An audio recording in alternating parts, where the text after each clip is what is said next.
Hi, I'm Peter Roper. Welcome to Potluck Politics. Today we're going to answer the question, why should you be backing Bob Statchen in the Connecticut 18th District race? Thank you very much, Bob, for joining us. I know you got lots going on, but we want to talk to you a little bit about the issues and what you're doing. It's my pleasure to be here. Good. So just tell us a little bit about who you are. I mean, I know you have a list of things, but I want you to tell important things about you. Sure. And why you're running for Senate. So the first question, why I'm running, is obviously, it sounds cliche, but I love Connecticut. I was born and raised in Connecticut. My parents were both born and raised in Connecticut. All my aunts and uncles and cousins and people are here. And I think that Connecticut right now has hit somewhat of a bad patch. There's some issues that we need to deal with. I still think it's a phenomenal place, and we'll talk more about that. I'm a huge Connecticut fan, but I think that there's some work to be done, and I think that I can help, and I'd like to try. As far as my background, again, grew up in Connecticut, and I'm 26 years in the military, enlisted in the ROTC program when I was 18 years old, and went on active duty in the Air Force for 4 years, and then immediately joined the Connecticut Air National Guard. And I've been in there for 21 years. I'll be pinning on full bird colonel at the next drill, so I'm kind of excited about that. Again, lawyer by trade. So I was a JAG in the military, am a JAG in the military, and I practiced, in private practice here in Connecticut, as well as working at the. So I worked down in Stamford doing litigation, then came up here in New London working at T-Cors, which is a law firm in New London, and did a lot of transactional work. During that time, I also kind of got the bug for teaching because I taught at the U.S. Coast Guard Academy in their law department, which I really enjoyed doing. And then an opportunity came up to teach at a law school in Western New England University and to run a small business clinic. So for the past 12 years, I've been running a small business clinic, which I oversee the students providing legal services to entrepreneurs who don't have the resources to get legal services at this time. So we'll help them get their trademark, form their company, draft contracts, hire their first couple of employees. So we've helped literally hundreds of businesses. I think that background, the leadership from the leadership experience from the military, I think the legal background of working with small businesses and understanding how laws are made and how they're implemented will put me in a position that hopefully I can add some value in the legislature. So you think you're kind of trained to be a leader? The military does a good job. I can't say enough, and they instill in you, from the first day of training, they still instill in you the core values of the Air Force. Integrity first, service before self, excellence in everything you do, and you have that drilled into you. And at first, you're just like, oh, it's hokey because I'm 18 and I know everything. But as life goes on, I personally have really adopted them, and I think they've helped me, and I do turn to them, and I think that they're a foundation for leadership in many environments. That I find myself. So I like to think again that I can add some value, that I can help, and that I can kind of help right the ship and get Connecticut to move forward, because I think we have tremendous potential. Before I knew you were recommended to me by various people that I respect. I know you're a family man. Just say a little bit about your family. You do live in Stonington. Yep, live in Stonington with my wife. And my wife, we met actually when I was deployed in Sarajevo, which we consider one of the most interesting parts of our life. We kind of became parents and a little bit boring afterwards, but she was working with the BBC, teaching journalism in Eastern Europe, and I was over there with the Office of the High Representative. I took an active duty tour over there and was seconded to the Office of the High Representative, working in the military cell. We were working on upper airspace issues while we were over there. So we met there. She's from Scotland actually, but I tricked her into coming back here, and she's stayed ever since. And we have 3 kids. We have 3 great kids: 17, 14, and 12. And a lot of this I'm doing for them. I kind of weigh the decision of does it take too much time away from family, or is this an example that I want my kids to see? And I'm still not sure exactly what the answer is, but I couldn't be more proud of them, and they're actually helping out a lot. A lot of people are, and your mom and your sister, and my mom and my sisters, and they're showing up and doing a lot, and it's a family thing. Yeah. Tell us quickly what's covered in the 18th district. I know it's a huge district. Yeah, it's just like all the districts. There's about 100,000 people. There's 3.5 million population in Connecticut, and they divide the 36 districts equally. So now we're at about 102,000 in each district. It makes up 8 towns, and so starting from the north, we got Plainfield, Sterling, Voluntown, Griswold, Preston, North Stonington, Stonington, and Groton. So it's a great district, and I've been all over it. I've been up to Mr. Z's in Plainfield. I've been all over, and it's really I'm having a great time, and it's there's differences, of course, with a district this big, but at the end of the day, I think it's just a bunch of good Connecticut Yankees who are trying to make the state better. I now live in the Groton part of Mystic, or the Mystic part of Groton, but I'm from Plainfield, so I know it's a 45-minute drive because I still have family up there in the family property. So I know it's a trek to get from one end to the other, and there are differences. There are. I'm wondering what you're thinking about. What issues you're finding as you travel around the district. What issues are important? Right. Kind of in which sections and. Right. The issues I think are the same. Whether with the doors is and the people that I'm talking to. It starts off economics. People want good jobs. They want good jobs, and they want livable wages.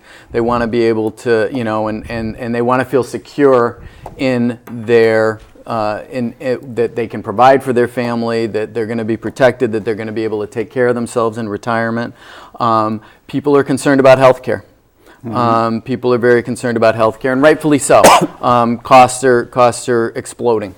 And they're seeing it directly in their pocketbook when they're going to pick up prescriptions, when they're dealing with co-pays. They're seeing that. And our healthcare system is broke in a lot of ways. And they're right. They are right, and from the tip of Stonington all the way up to Plainfield, those are the sort of things that people are concerned with. Education, we have one of the top education systems in the country. Connecticut is always ranked at least in the top 3, 4, 5 in the country for education, but the way it's structured with the ECS formula, with the cost sharing formula, and towns don't know.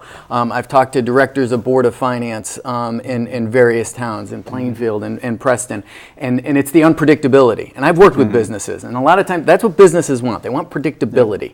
They want to be able to say, they know what their costs are going to be and to plan for it. And the way the current structure is, where all of a sudden in June you're told, oh, by the way, you're going to lose $500,000. That hurts any town. There's every town has to deal with that. So that unpredictability is unacceptable and unnecessary. We can do better. So I think a lot of those issues are what people are thinking about and concerned. We skipped over one part here. Why is the state senator important, and why does it make a difference who our state senator is? Well, we're at an interesting time. We are in an interesting time with the state That's Senate. Putting it nicely, I would say. In Connecticut and in the nation, and I think that everybody is concerned. The way things are happening. And I kind of look around and I see, I can't have any impact on the Supreme Court nominee, but this is something that perhaps I can have an impact on. The Senate right now in Connecticut is divided 18-18. And that I've spoken with the Senate leadership, and that creates issues as far as implementing a coherent policy and a policy that can further the values of Connecticut and improve things. So that sort of stalemate that exists is of concern to me. And I will say what is of concern to me is I think right now at this point in time, I don't think we should have a red legislature. I'm not an overly partisan person by nature. I might have worked with one or two Republicans while I've been in the military. My parents, when I was growing up, were Republicans. I'm not a partisan person. I'm an ideas person. I'm a solutions, problem-solving type of person. But I would say when you look at the leadership at all levels of the Republican Party right now, it's a party that's lost its moral compass. It's lost its moral compass in a lot of ways. Even Ronald Reagan wouldn't recognize this party at all. He wouldn't. And it's unfortunate because we need at least a two-party system, if not more. I think it would be benefit to have other parties and other ideas. We need people at a table just like this who were there bargaining in good faith, speaking in good faith, putting forth their ideas, and that's where the best solutions come from. I don't feel that the Republican Party is coming to the table as an honest broker right now. I think there are agendas that are not compatible with Connecticut. I don't believe in trickle-down economics, and we'll talk economic issues. I don't believe in trickle-down economics. I don't think that you make, We've tried it a couple of times. We've tried worked. it. It hasn't worked. Show me on paper one place where it's worked. Show me one historical scenario where it's worked. It hasn't worked, and Connecticut can't survive that right now. We're not in a position where we can survive someone coming in and saying, we're going to have no income taxes, which the Republican candidate is saying. No one knows where that's coming from. Like half it makes the people income of the state, right. Half the $20 billion budget for the general fund, $10 billion of it comes from income tax, and their proposal is to get rid of that, and probably at the same time cut other taxes. It's not going to work. It's not a coherent policy. It's not an honest, good faith gesture to start to solve problems and to work on things. So we will I'm have concerned, taxes. They should be progressive, in my opinion. Right. And I will tell you, I think that's an excellent point. I am for cutting taxes. I think we want to government. A government is trying to provide the most services for the least amount of money, as opposed to a business which is to provide, get the most amount of money for the business. So there's a relationship there, but it's not exactly the same. There's a public service aspect of public finance that has to be taken into account, and I think it's important to keep that in mind. And again, I support cutting taxes, but you start at the bottom. You start at and you move up from there. You start at the lower middle income people, because those dollars that get invested, they go right back into the economy. Exactly. That's economic growth. You want to talk about cutting taxes for people who are making under $100,000, making under $50,000.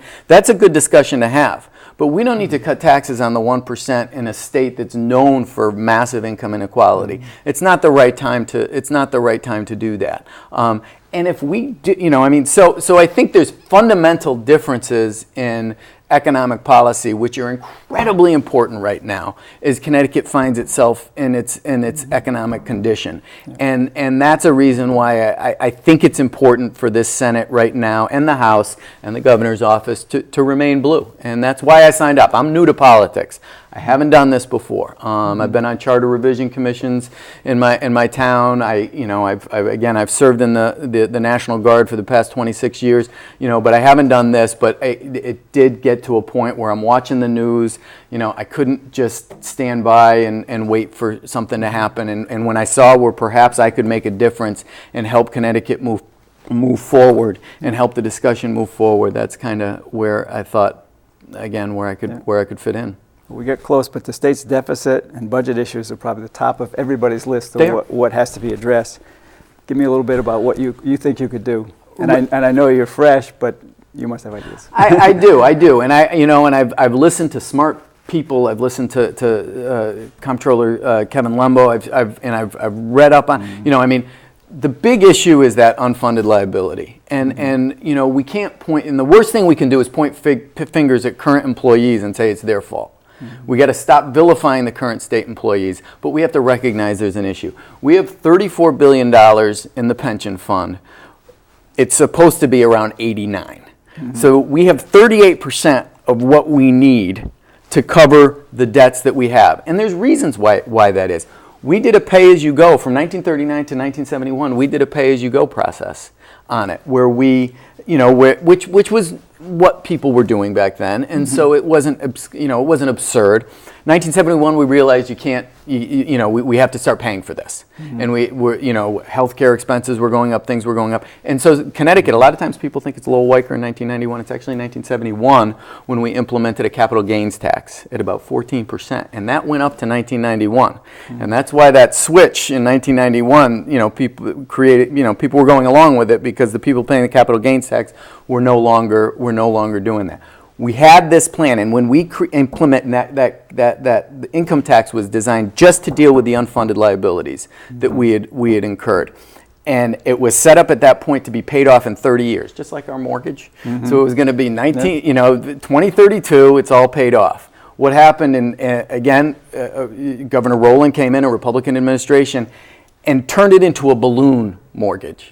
And people know that. People, they went through and made it so you have less payments, but then you have a big payment to make at the end. Yeah. So if we had kept it the way it was, we would be done in 2032. But we created this new structure, and then you had the recession, you had these things. So there's issues that... And the blame comes from the Republicans onto Democrats. It's not really accurate. I think there's blame to go around. I think there's blame to go around. I think it was that sort of modification in 1995 was a Republican initiative, but the Democrats were in the House. They could have done something as well.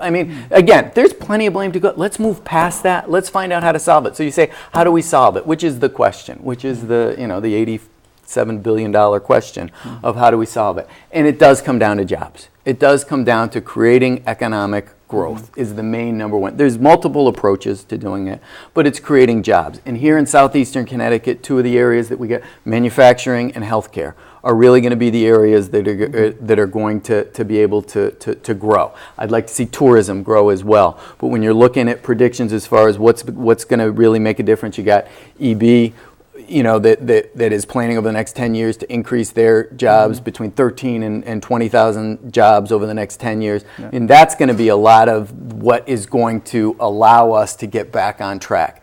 There's going to be other revenue sources that can come in. The Supreme Court in June came down and said that states can tax online sales in certain situations. It's exceptions, so it's not going to impact small business owners. You have to have a certain number. I think it's 200 transactions in the state and over 100,000. So it's not a blanket. Everybody who's every Etsy arts and crafts person isn't going to be hit. But that's going to be a revenue source. The marijuana is going to be, the marijuana could potentially create revenues, and we'll look to those. They're all important, but at the end of the day, it's economic growth, creating jobs, and doing that. That's how we're going to get out of this situation, and it's possible. It is possible to do.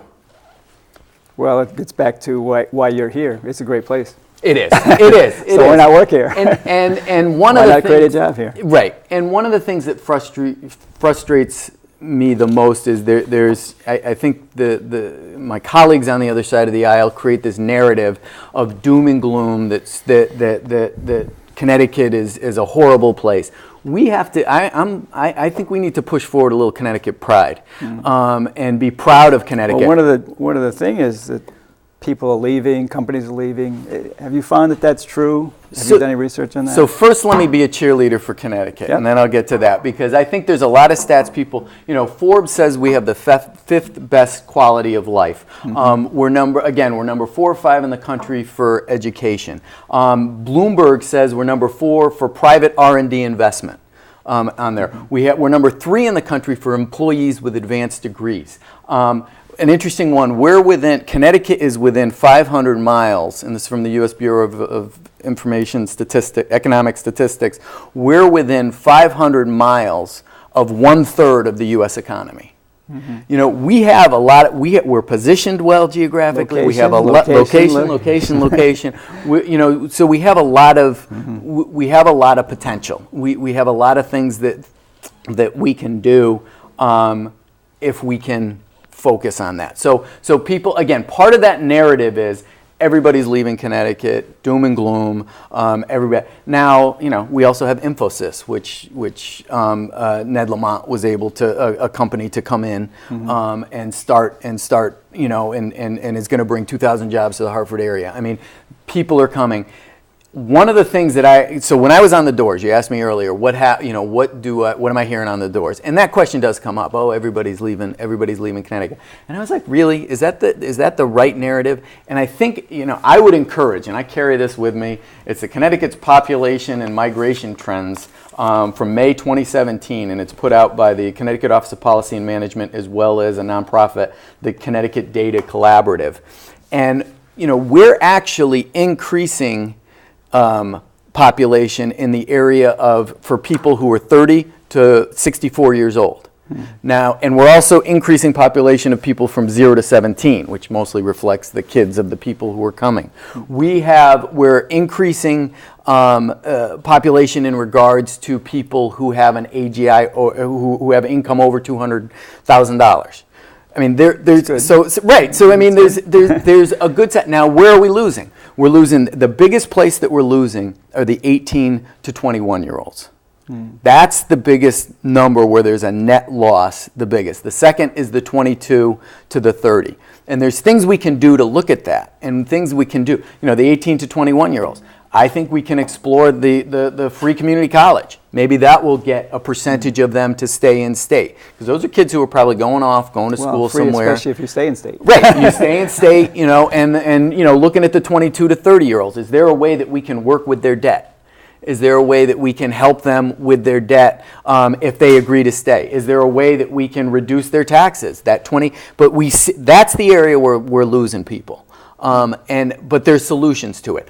But we're getting a lot of very good people to come to this state. Now, again, there's a net loss of migration to Florida, but there's 30. So there's 60. This report indicated 6,500 people between 2010 and 2014 went down to Florida, but 3,500 came up.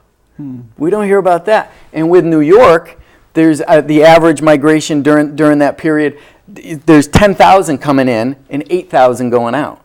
So let's talk real numbers. Let's talk really what the migration issues. Do we have a problem? Yeah, we have a problem. That 18 to 21 is the largest problem. 22 to 30 is the next area. Let's focus on solving those. But let's understand, we got a lot of smart people who are coming here to work because it's a great place. We got some of the best universities in the country. We have, we need to improve our infrastructure system. I know something we need to work on. But let's stop trash talking Connecticut. This is a great place. I'm proud of it, and I'm ready to work hard for it to get us on track. I happen to be an environmentalist, and I recognize the importance of economic development. It's really a balance, and tourism only works if we're different from other places. And transportation, sprawl, climate change, a lot of negative things are going to affect that tourism, which you mentioned is an important sector of the economy. How do you feel about that? How do you address that? I generally don't see the conflict between environmental protection and business. I think it's a necessity. I think it's a necessity. Climate change is real. You heard it here first. There's people on the other side of the aisle that won't go there. I think that's of grave concern.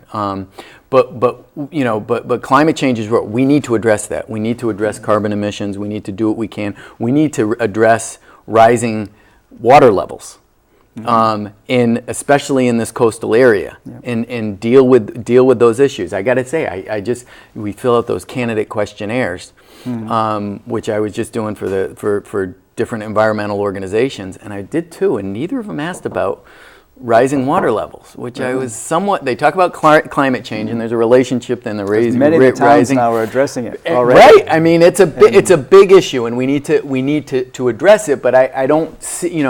It's just a reality, and to think that that environmental protection is anti-business. I think that's just not where to begin the discussion. I think the discussion is, how do we make this? How do we create open spaces that are going to encourage people to come to this area? As far as spaces, Patchogue Forest is a beautiful, that area up there. A lot of people I know on their weekends think they have to, go up to Vermont or New Hampshire to have that outdoor experience. Go up to Patchogue Forest. It's stunningly beautiful. And there's lakes and there's trails. There's amazing things that are out there, and you know, everyone in Connecticut needs to take advantage of that.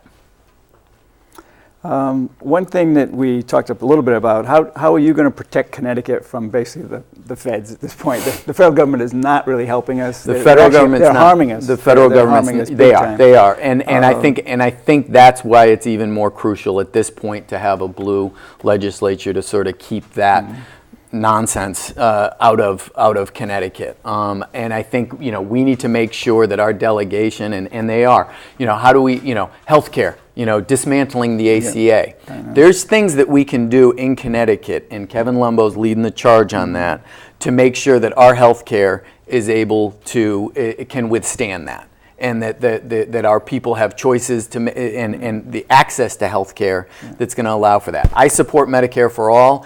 But in the short term, I support. I have Medicare, so I'm with you. Right, and there's, you know, we talk about that budget. You know, a lot of it's the healthcare costs. But once the employees who are retired are covered by Medicare, our costs can go down. Yep. So I mean, by reducing that down to 55, you know, which is the current proposal, Congressman Courtney put forth, Congressman Larson put forth a bill to reduce the Medicare to 55. Not going to do Medicare for all at this point, but an incremental step to get it down. Those are the sort of things that we need to support at the state level. We need to support our delegation, our federal delegation, and then we also need to work to reduce costs to the maximum extent possible. And we need to recognize, whether it's environmental, whether it's healthcare, you know, there's a dismantling that's happening, and it's unfortunate, and that's why we need a blue Senate. That's why I'm running. Yep. We're running out of time. I told you it was going to go quickly, but. I guess, why would you be better than your opponent? I won't even mention her name, but the current senator, I think, has made some serious mistakes, and you want her job. So tell me why you want it. I do, and I think that, you know, I think Senator Summers, I think she represents that far right end of the Republican Party. I think that she works hard to present herself as a moderate for this region. I wondered, and I look at these closer now than I did before. I've never seen Moderates a speck of don't red. Support Trump. She supported Trump. I've never seen a speck of red on an advertisement on a website anywhere. You know, if you're a Republican, own it. You know, that's your team. You know, and you know, it's like the Patriots showing up in green and yellow to play Green Bay. You know, you don't do it. You know, that's not what you do. And own it. And she is a Republican, and I believe she would support the trickle-down economics that have not brought economic growth the way people expect. She votes against net neutrality, which makes it harder for small service providers. Shift scheduling, she votes against in the last legislature, which would give workers 2 weeks notice of what their schedule is going to be. Voting against that. Voting against the bump stocks. Bump stocks is big. You know, I mean, that's. Is it safe to assume you would not have? I would not have. I would have supported I would have supported the Sandy Hook legislation when it occurred at that time. You know, my daughter was in first grade the year that happened, and so I remember it. And I definitely would have. I've marched with our students in Stonington. And I think that it's an important. We need common sense, and I'm not a pacifist. I mean, 26 years in the military. I've been issued a sidearm. I've been issued a sidearm to bring into combat when I was overseas. 9mm. The Air Force gives 9mm. They don't give the larger weapons to the officers. But I'm not a pacifist. We need reasonable gun control so these tragedies stop happening. And I, voting against the bump stock legislation, voting, not supporting the ghost gun bill, those are areas, those are important areas. But it also comes down to the economics, and I think she would support economic policies which Connecticut can't withstand right now. And again, that's one of the reasons I'm running. Good. Well, we have lots more questions, but not lots more time. But I really want to thank you for coming. I appreciate you sharing this and with our viewers, because you're not well known. Yep. and you need to be. Yep. I think there should be a debate, and I think you're capable of carrying your side of it. I hope you're going to have some debates. I put out a press release 10 days ago asking for 6. I also forwarded it to Senator Summers and have not gotten any response. Yeah. And that's unfortunate. I'm hoping the Day and the Norwich Bulletin and the Westerly Sun pick up on it. I know some of the high schools are interested in doing it. I'd love to have the high schools and go in and have the students ask questions. I'd love to, you know, and a variety of forms I think are appropriate. I still remember when Andy Maynard was on John Oliver and did that tour of Yep. ones. That was great. Yeah, no, I would love to do that, and I think people. I think Connecticut. I think Southeastern Connecticut deserves that. So hopefully we'll get a chance to do that. Thank you, Bob Statchen. All right. And we appreciate you sharing with us and for running, by the way. Thank you for running. It's a deal. I'm Peter Roper. I want to thank all the viewers out there and urge you to resist, vote, and be well.